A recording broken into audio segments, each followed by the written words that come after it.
The scene opens on a lively African village surrounded by rolling fields of gold. The air is filled with the sound of drums in the distance, children laughing, and the gentle rustle of the wind moving through tall grass.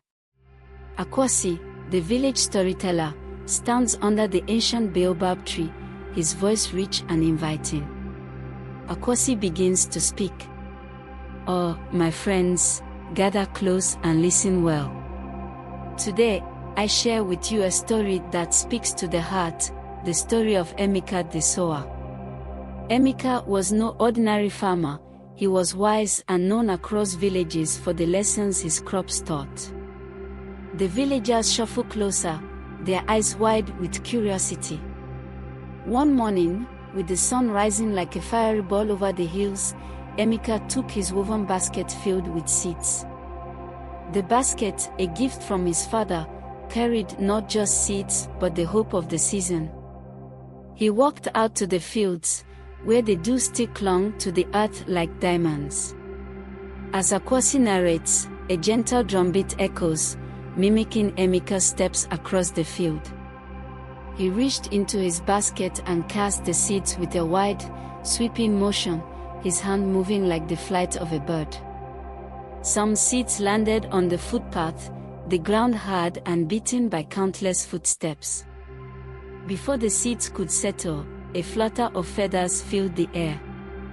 Birds, bright and bold, descended in a flurry, pecking and cawing as they took every last seed. Akwasi pauses, eyes narrowing as he speaks again. "Now, do you see, my friends? These seeds are like the words of truth we hear but do not take to heart. They are snatched away by the noise and worry of life, gone before they can grow roots." The villagers nod thoughtfully as Akwasi continues, his voice rising with drama. Emeka moved on, sowing more seeds, and some fell on rocky ground. These seeds, oh, they were quick. They sprouted up, little green heads reaching for the morning sun. But, oh, the rocks below held no water, no nourishment.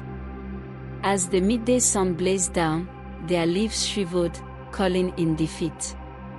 The drumbeat quickens, imitating the relentless sun beating on the fragile sprouts. Those who are like these seeds, Akwasi says, leaning forward, are full of joy when they first hear the truth. But when hard times come, they fall away, for their roots are too shallow to hold them. The village elders glance at each other knowingly, their faces marked by the wisdom of years. Now, some of Emeka's seeds fell among thorny bushes. Oh, these seeds had hope.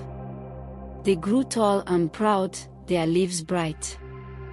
But soon, the thorns, wicked and sharp, twisted around them, squeezing and choking the life from them until there was nothing left but the whisper of dry leaves. The sound of rustling leaves fills the air, followed by a low, ominous hum.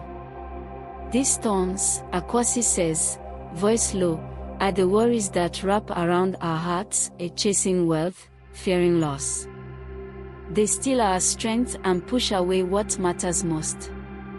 There's a hush over the crowd now, some nodding, others looking down in deep thought. But, my friends, not all of Emeka's seeds met such fate.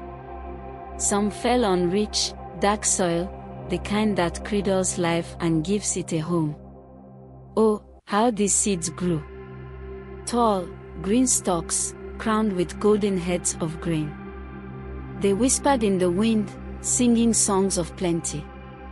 And when harvest time came, Emeka's basket overflowed with grain, 30, 60, even 100 times more than he had sown. The sound of joyful ululation breaks out among the imaginary crowd, accompanied by the beat of celebratory drums. Akwasi looks out at the villagers, a smile tugging at the corners of his lips. So I ask you, my friends, what kind of soil is in your heart? Is it hard like the path, shallow like rocky ground, crowded with thorns, or rich and ready to grow? Remember this, Christ's love is stronger than any mistake, any worry. No matter where you are or how many times you have fallen, He waits, ready to make your heart into good soil where His truth can grow. The wind rustles the trees, and for a moment, it feels as though the entire village is holding its breath, each heart touched by the story.